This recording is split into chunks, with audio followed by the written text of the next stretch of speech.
This meeting is a doozy. It's a wonderful meeting. It's been organized by Andrew Thomas, Reed Robertson, and Stosh Durbash, three of our managers on our board. And it's been sponsored by Top Shot this evening. Thank you very much for that. We appreciate it a great deal. But I would like now to throw to one of our organizers who won the toss. Reed? Reed won the coin toss. So thank you very much, Reed Robertson. The meeting is all yours, sir. Thank you.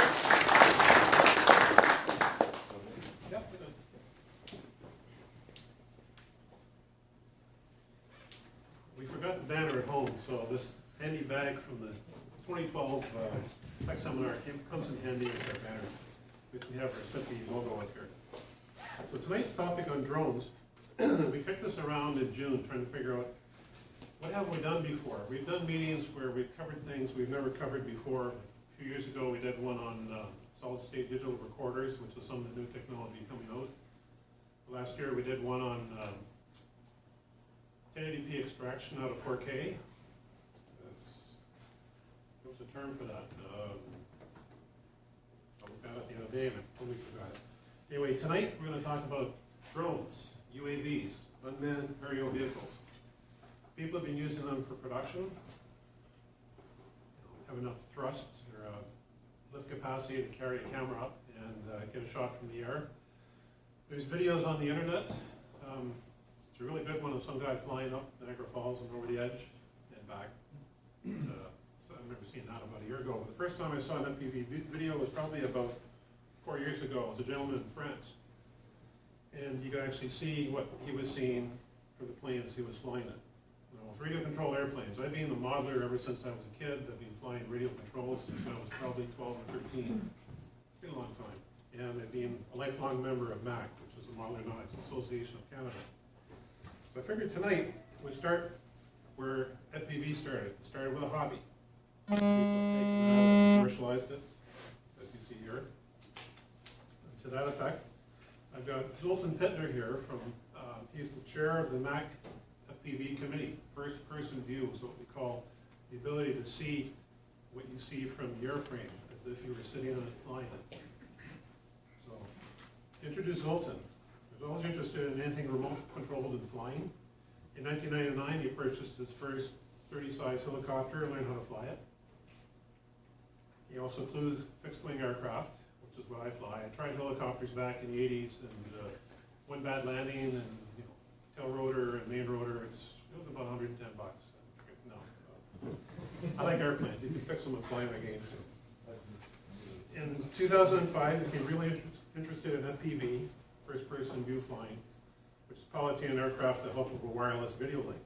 He started researching and developing different types of circuits, devices, transmitters, and receivers for the FPV side of the hobby. In 2007, he started his own business, New Generation Hobbies, providing the interested hobbyists with products for the FPV part of the hobby. This is kind of the new frontier. In May 2012, at the annual general meeting, the Aeronautics Association of Canada created an FPV committee, recognizing the importance of this new technology penetrating strongly into the hobby. Together with the FPV committee, they started to work on the FPV guidelines, based on which the MAC members would be able to use this technology for airfields. In 2012, the guidelines were accepted by the MAC Board of Directors. These rules were the first comprehensive FPV guidelines in the world. Based on these, the AMA, the American Modelers Association, and other countries developed their own set of FPV rules. So Canada started. Yay, Canada. Zoltan is still the FPV chair for MAC to date, and is working with an office to educate the users on requirements of licensing and safe FPV flying. I'd like to introduce Zoltan Pittner. Zoltan?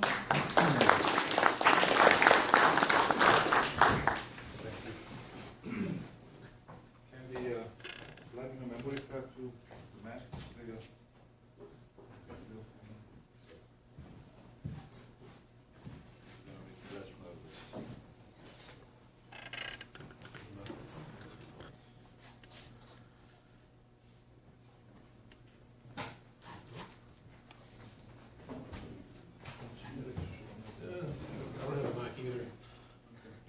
Have an SD card slot, doesn't it? SD. SD reader right here. Microwave. Oh, you have an adapter to USB? Yeah, it's right there. Copter. Oh, okay. SD reader right here.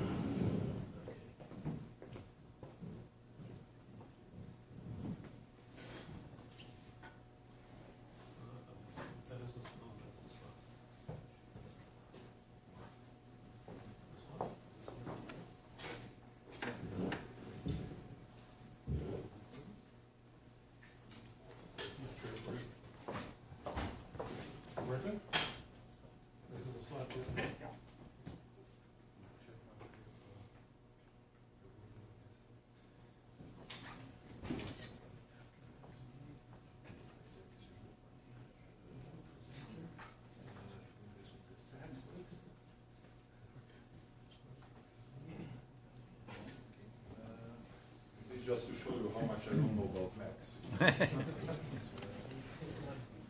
Anyway, while we are figuring this out, thank you very much for the introduction, and I hope you are less nervous than I am. And I'm not a speaker, so I'll just try to chatter a little bit less or so. I prepared the document here, not much of a presentation. I knew that Martin is coming, so I couldn't actually put up with his display. So what happens is that FPV has been around for quite a while. FPV stands for the first person view. And what this really means is that you put a little camera on an airplane or a bird like this. That's the presentation of pictures. Yeah, you can play this one, for example. It's very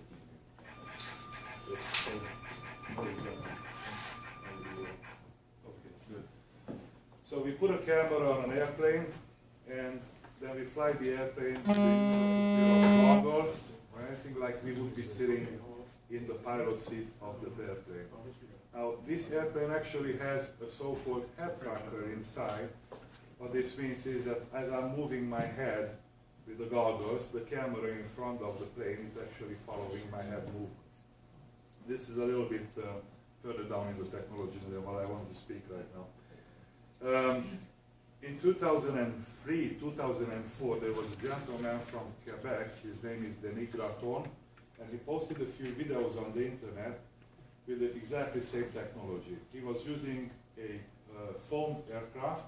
He was flying around, and he posted his videos by looking left or right. It actually was a stunning image compared to what was available at that time. Throughout the years after 2005, everybody started to ask questions, and just myself started to learn and try to think about what he was doing, try to find different kind of solutions on how to make this happen on a much less pricier solution. What happened is that Model Aeronautics Association of Canada and the executive and the board, they realized the necessity to bring in some regulations around this, because what's going to happen sooner or later, lots of members are going to pick up this technology and they will want to fly as it is. The FPV is very different from UAV. What happens is that in the UAV, usually the aircraft has autopiloting capabilities, and the pilot of the UAV is not all the time in control of the aircraft. What we mean by this is that the pilot doesn't pull the stick so the airplane goes right. What the pilot of a UAV does is just sticks a point on a map and tells the airplane, go there. Go there at 200 feet altitude, go to the next point, follow the predefined routes, change altitude, and so on. Loiter or just circle around at that specific point. That's what the UAV is. As you've seen this little video, and you can go to the next one, what happens here is that the pilot is all the time in control. The pilot never leaves the remote control from his hand, because the moment it leaves it, the plane is going to either fall off the sky or sway around or something. This is a real piloting experience. It's like you would take off with a standard Cessna from the tarmac of Buttonville, and as long as you are in the air, you are controlling the aircraft. This is FPV. That's how FPV is different from UAV. In 2011, Richard Barlow, who was the president of MARC, he recommended the executive to form an FPV committee and deal and incorporate this new technology into as a guidelines, because hundreds and thousands of pilots all over the world and in Canada as well, they were interested in this. So as this already was said, I think, we quickly formed the FPV committee. I was nominated as the committee chairman, and over a year, with a few specialists around the world, we actually around Canada, we put together a set of guidelines which will regulate how we can fly these aircrafts in a controlled environment without actually creating any kind of damage to property, and also to have fun. Because the main idea about remote controlled airplane flying is to have fun. What we said already is that we Canadians were the leaders in developing these rule sets up before us. What happened is that AMA in the United States, they had a one-page rule set saying that you cannot do this, you cannot do that, you cannot do that, and that's it. Nothing concrete about that, nothing written down specifically. And what they limited is that each of the pilots who are flying FPV, they had to be on a so-called body box. Now the body box system is, may I just grab this transmitter? Right. The body box system is two transmitters like this. There is a pilot which holds the main transmitter and gives control to the other one, right? So the other one actually wears the goggles and just use it here and there, while the main pilot keeps a line of sight with the airplane and the point of view with the airplane all the time. If anything changes, he takes back the control and can bring back the airplane safely. What we did in our rule set is that we said that if you are an accomplished pilot, what you need to do, can do is start flying this without being on a call with somebody else, right? Because we already gave you a pilot, accredited pilot license from ourselves, so why not start and fly this? The FPV is actually a lot more than piloting, because as you can see, and since you are in the air all the time, you have to know about aerodynamics, you have to know about radio communication, radio broadcasting, optics, and you have to have a fair understanding of electronics, microwaves, in order to build or put together systems like this. Right now, as you can see, I'm flying the aircraft and I'm looking left or right there with the camera moving as I was moving my head. Just to get to the picture for a second, the bottom part is because and the flashing on it is because the digital video recorder did not recognize that this is an NTSC signal, it was recording it as power, right? So that's why we have that little fault on the bottom there. But other than that, we have full telemetry, and this is what we are flying with. We see the altitude, we see the speed of the aircraft, we see the distance from the takeoff point on the top, the mandatory call sign on the right side. It was the time of the flight and the battery information on the bottom.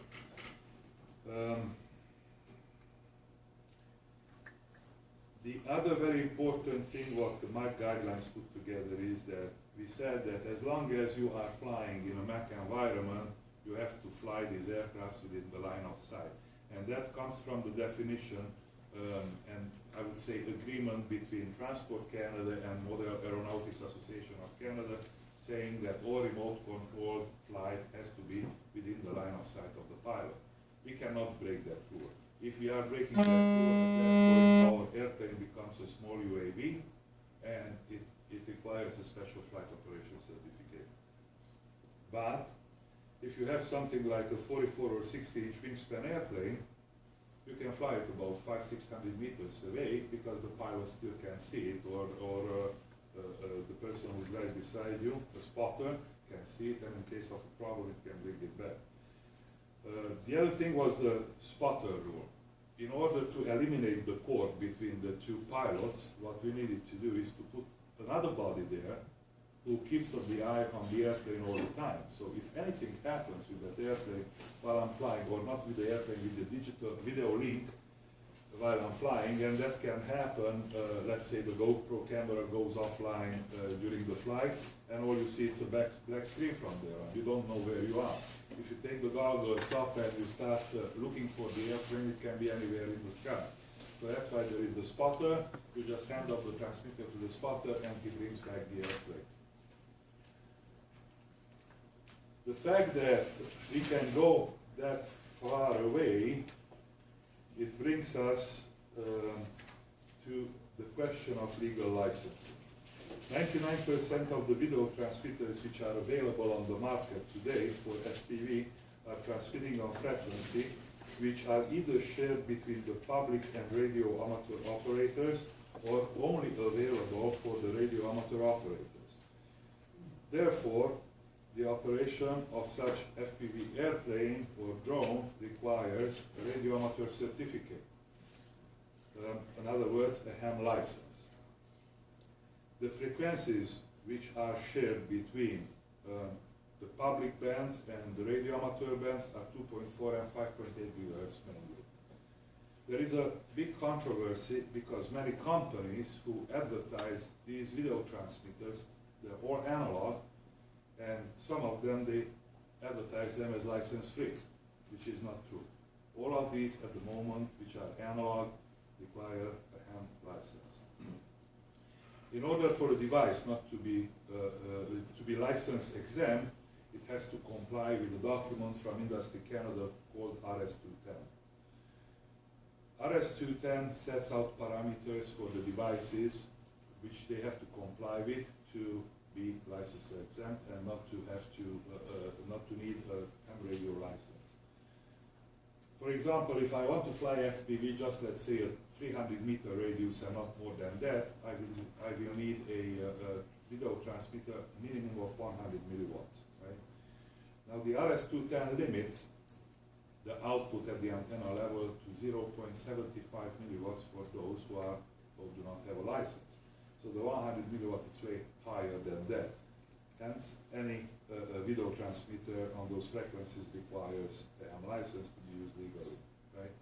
For hobby use, all FPV transmitters currently on the market, they require a ham license. Now,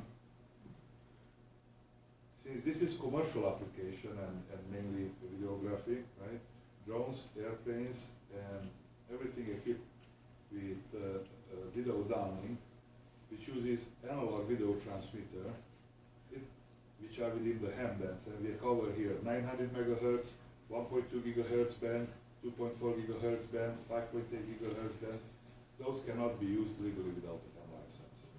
If you have a ham license and you want to use it for commercial purposes, you are entering into a catch-22 deal. Because in the Radio Amateur Bible, there is a clause that none of that equipment or technology can be used for generating profit or generating income. Right? So you use it for commercial with a ham license, you cannot use it. What's your only option there is to use devices like Wi-Fi or devices which are possibly RS-210 certified. Right? The light bridge we were talking about from DJI, it's a device which uses Wi-Fi frequency, however, it's not RS-210 certified. Right? It has FCC certification, but it's not RS-210 certified. The very important thing here is that many of the companies who sell these things, they will say, oh, my transmitter has an FCC number. The fact that it has an FCC number doesn't mean that it can be used in Canada legally. Right? You require an Industry Canada number, and the device has to be RS-210 certified in order to be able to use it. Now, there are other drones called the parrot drone, probably you guys have seen that, which actually transmit back to a tablet or to an iPhone or something. You can actually remote control it from an iPhone. The new version is supposed to have amazing graphics and amazing camera built on it, by the way. That will be using Wi-Fi, and that will, for that you won't need a license to use. The other thing which I really wanted to pay attention to, it is, and I'm sorry Martin, I gotta point this out. Yeah. This is the Vision That's 2. one of the main reasons why it's That's there. the Vision 2, right? It's the Vision, yeah. Yeah. The This is the 5.8. Vision. This which is an illegal product. Yeah. This is which is sold by B&H Foro, Yeah. Vistec, Henry's, and these things are flying off the shelf with the hundreds per day. This product is actually made in such a, it does everything the wrong way. The remote control, it's on 5.8 gigahertz, and the video transmission back from this one, it's on 2.4. So imagine that if you are using this drone and this drone at the same time, that will scramble the video coming back from this one, because this one has a 5.8 gigahertz video transmitter on it, and it's analog. Since it's analog, it uses a 5.5 megahertz bandwidth, to receive the thing, and this is jumping around on the same bandwidth, and it's going to scramble the image here and there. So potentially it's going to take that off from the sky. Also, you have 2.4 gigahertz video coming back on this. If there is a Wi-Fi nearby, or two Wi-Fis, or a Rogers tower or something, it can scramble your video on this thing, right? So this is one dangerous product, and is to be avoided as possible. Now, the other thing, and the last thing I want to talk to you about today is the distance. Many people I talk to and who call me up, the first question is, how far can I go? And my question is, how far do you want to go? I would say, 4 kilometers. And my question is, do you have a special flight operation certificate for that? Knowing that Transport Canada does not give out special flight operation certificate for long distance flight, not even for a well-built $120,000 UAV. Right? They will give some in But at some some really point, there are particular. some very strict requirements that you have to have a kill switch. You have to make sure that that bird comes down without hitting anything or anybody if you hit the kill switch.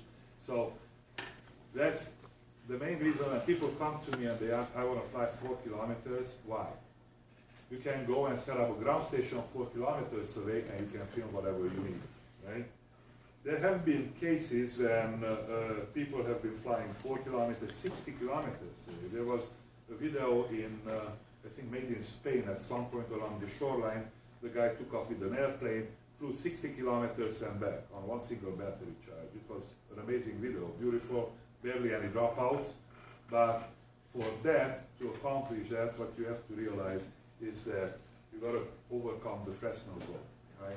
I have to put my transmitting antenna so high that it always has clear line of sight of my aircraft, or I have to fly my aircraft so high that it always can see back at my receiving and transmitting antenna.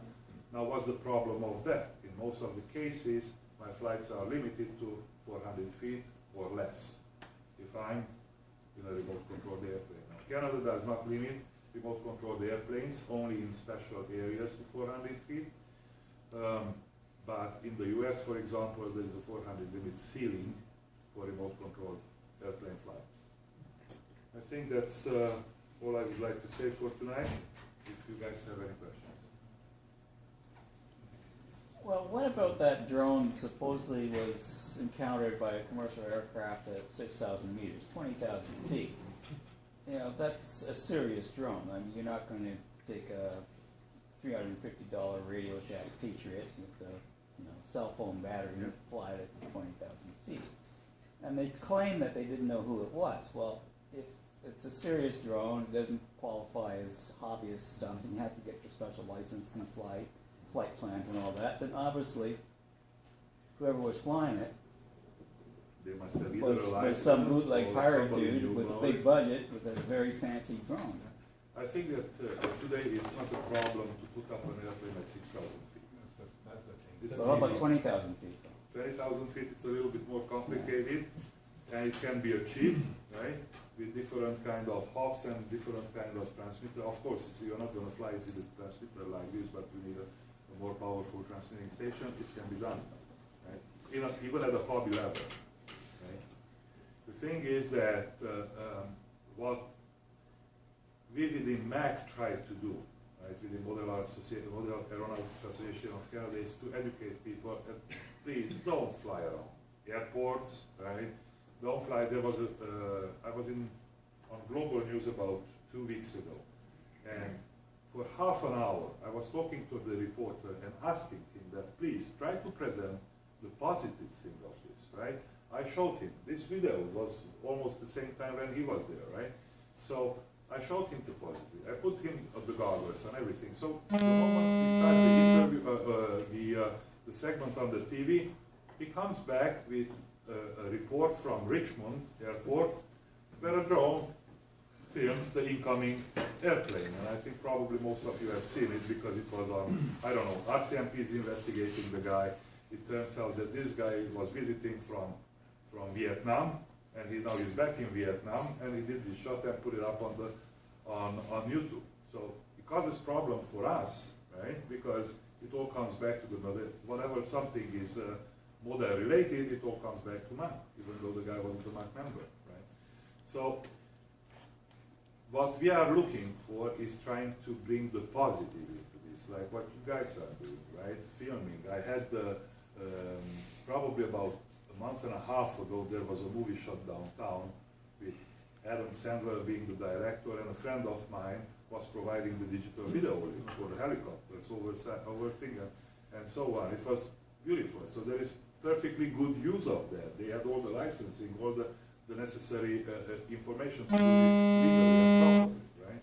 While 2 weeks later or a week later, I'm reading on a forum a guy is posing the question that I flew my drone, not Vision, but Phantom 2, and I wanted to go up to the top of the CN Tower. And halfway, it was just stopped and fell out from the sky. And I'm looking at what an idiot. You don't do your homework, you don't know how much RF interference comes from the CN Tower. Right? Probably the worst place. Exactly. So, you know what?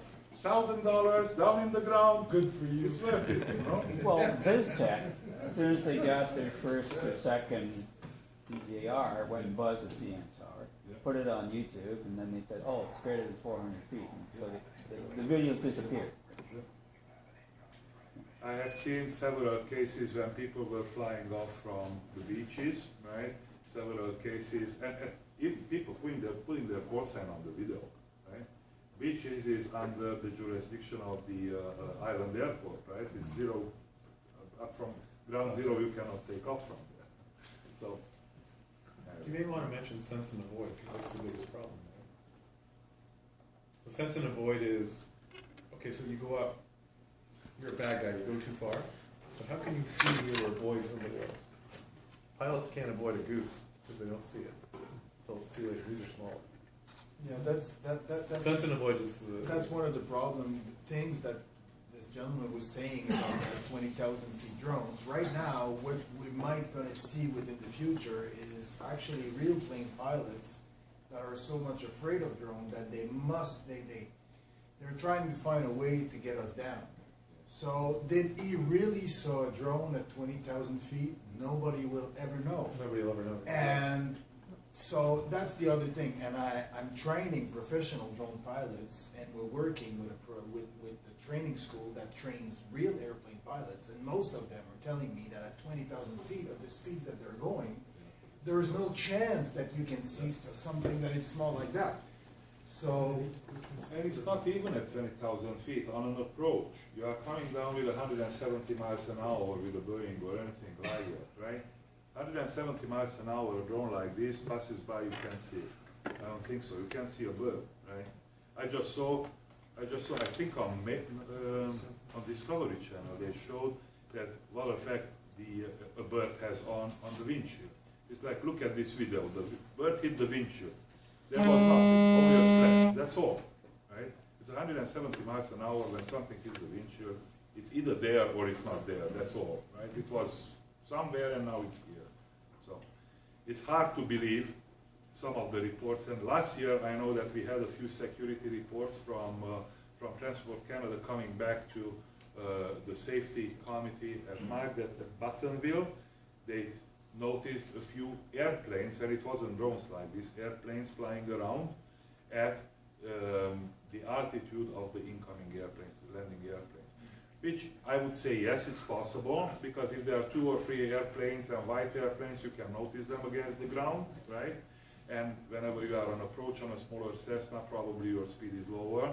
So that I believe. But the fact that, like Martin said, 20,000 feet in the air, unless it's a really big bird, right?